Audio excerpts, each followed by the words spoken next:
AI कंपनियों के शासन ढांचे को नया आकार दें। यह चर्चा में क्यों है?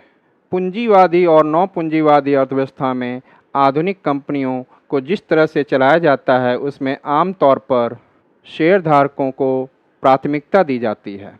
इसका मतलब है कि शेयरधारकों और निवेशकों के लिए मुनाफा कमाना और उनकी संपत्ति बढ़ाना मुख्य लक्ष्य है, जो जनता को लाभ पहुंचाने जैसे अन्य लक्ष्यों से ज़्यादा महत्वपूर्ण है। दूसरी ओर कुछ लोग स्टेक होल्डर लाभ नामक एक अलग दृष्टिकोण का समर्थन करते हैं। कंपनी चलाने का यह तरीका सभी शामिल पक्षों के लिए अधिकतम लाभ सुनिश्चित करना है। भारत में एआई की संभावनाएं। एआई के लिए राष्ट्रीय रणनीति। पीडब्ल्यूसी की एक हालिया रिपोर्ट में उल्लेख किया गया है कि एआई 2030 तक वैश्विक अर्थव्यवस्था में लगभग 15.7 ट्रिलियन डॉलर जोड़ सकता है। इस अवसर का लाभ उठाने के लिए सरकार ने जून 2018 में आर्टिफिशियल इंटेलिजेंसी के लिए राष्ट्रीय रणनीति NSAI पेश की। यह रणनीति सरकार के लिए बेहतर सेवा वितरण के लिए एआई का उपयोग करने, निजी क्षेत्र के साथ सहयोग करने और नवाचार करने की क्षमता बनाने के लिए एक मार्गदर्शक के रूप में कार्य करती है। भू-स्थानिक क्षेत्र का विनियमन के अंतर्गत सरकार ने हाल ही में भू-स्थानिक क्षेत्र को निजी खिलाड़ियों के लिए उन्नत समाधान पेश करने के लिए खोल दिया है, जिससे एआई संचालित मानचित्रण और विश्लेषण में नवाचार को बढ़ावा मिलेगा। भारत में यह कदम जलवायु लचीलेपन के लिए बुनियादी ढांचे, स्वास्थ्य सेवा और शहरी नियोजन जैसे क्षेत्रों में क्रांतिकारी बदलाव ला सकता है। भू-स्थानिक के अंतर्गत भू-स्थानिक जानकारी का मतलब केवल मानचित्रों से जुड़ा स्थान आधारित डेटा है। इसमें भूगोल और मानचित्रण को दृश्य रूप में दर्शाया जाता है।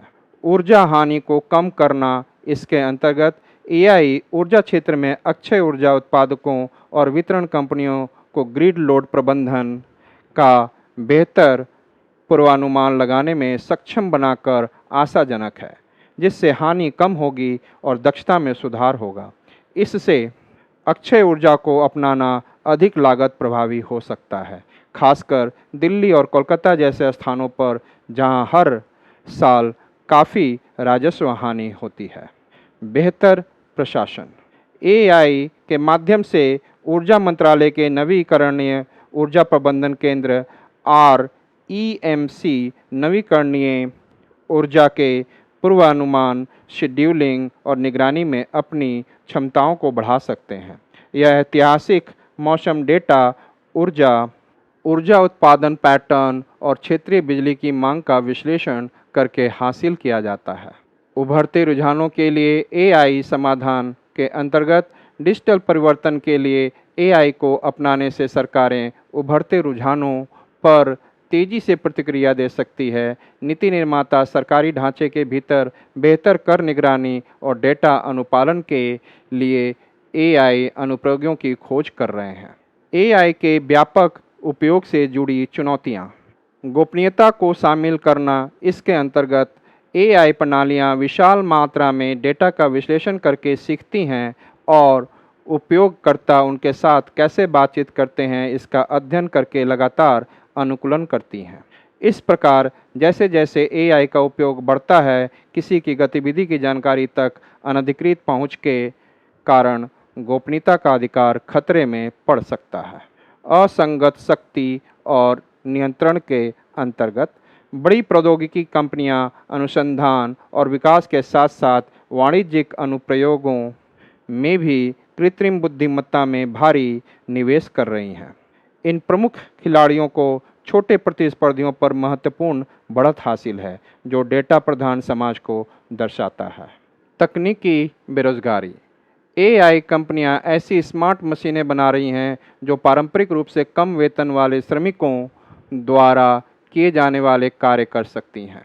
उदाहरण के लिए, मानव कैशियर की जगह स्वचालित कियोस्क का उपयोग किया जा रहा है तथा कृषि में मैनुअल श्रम की जगह रोबोट का उपयोग किया जा रहा है। इसके अतिरिक्त एआई के कारण लेखांकन, वित्तीय व्यापार और मध्य प्रबंधन भूमिकाओं जैसे कुछ कार्यालय नौकरियों का विस्थापन हो सकता है।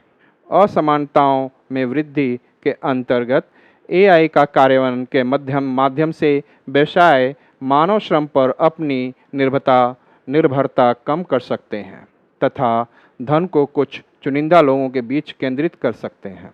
इस प्रवृत्ति का अर्थ यह है कि लाभ उन लोगों के बीच केंद्रित होगा जो एआई संचालित उद्यमों में हिस्सेदारी रखते हैं, जिससे डिजिटल रूप से शामिल और बहिष्कृत लोगों के बीच की खाई और अधिक चौड़ी हो जाएगी। आगे बढ़ने का रास्ता। संवेदनशीलता और क्षमता निर्माण की आवश्यकता के अंतर्गत सार्वजनिक क्षेत्र में एआई को अपनाने के मामले में सरकार के भीतर जागरूकता बढ़ाना और कौशल को बढ़ाना महत्वपूर्ण है। सक्षम पारिस्थितिकी तंत्र का निर्माण के अंतर्गत हमें भारत के लिए व्यवहारिक एआई समाधान विकसित करने में अगली पीढ़ी को सशक्त बनाने के लिए एआई को केंद्रीय फोकस के रूप में रखते हुए विविध दृष्टिकोणों का उपयोग करते हुए स्कूलों में सहायक वातावरण स्थापित करना चाहिए। सार्वजनिक निजी भागीदारी पीपीपी। हाल ही में शुरू की गई पहल फ्यूचर स्किल्स प्राइम ने नागरिकों, सरकारी कर्मियों और व्यवसायों से सहित विभिन्न समूहों को पाठ्यक्रम प्रदान करके सार्वजनिक और निजी क्षेत्रों के बीच सहयोग की शक्ति को प्रदर्शित किया है। एक समान मानक नियम के अंतर्गत मानकीकृत विनियमन स्थापित करने से लाभकारी एआई उत्पादों और सेवाओं के लिए बाजार विकसित करने में मदद मिलेगी। प्रत्येक हितधारक का सहयोग।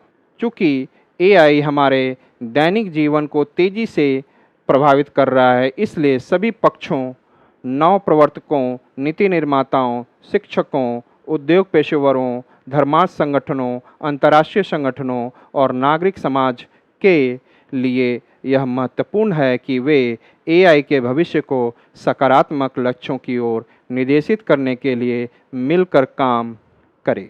एआई में नैतिकता की आवश्यकता। यह सुनिश्चित करने के लिए विश्वव्यापी सहयोग की आवश्यकता है कि एआई का उपयोग विश्वसनीयता तरीके से किया जाए, मानव अधिकारों का सम्मान किया जाए, सुरक्षित और टिकाऊ हो तथा शांति को बढ़ावा दे। इसके अंतर्गत निष्कर्ष। इसमें शामिल विभिन्न समूहों को मिलकर काम करना होगा ताकि यह सुनिश्चित किया जा सके कि एआई का उपयोग अच्छे उद्देश्यों के लिए किया जाए। भारत अपनी उन्नत प्रौद्योगिकी और बड़ी मात्रा में डेटा के साथ एआई समाधानों का सफलतापूर्वक उपयोग करने में अग्रणी हो सकता है, जिससे समाज के समग्र विकास और सशक्तिकरण में मदद मिलेगी।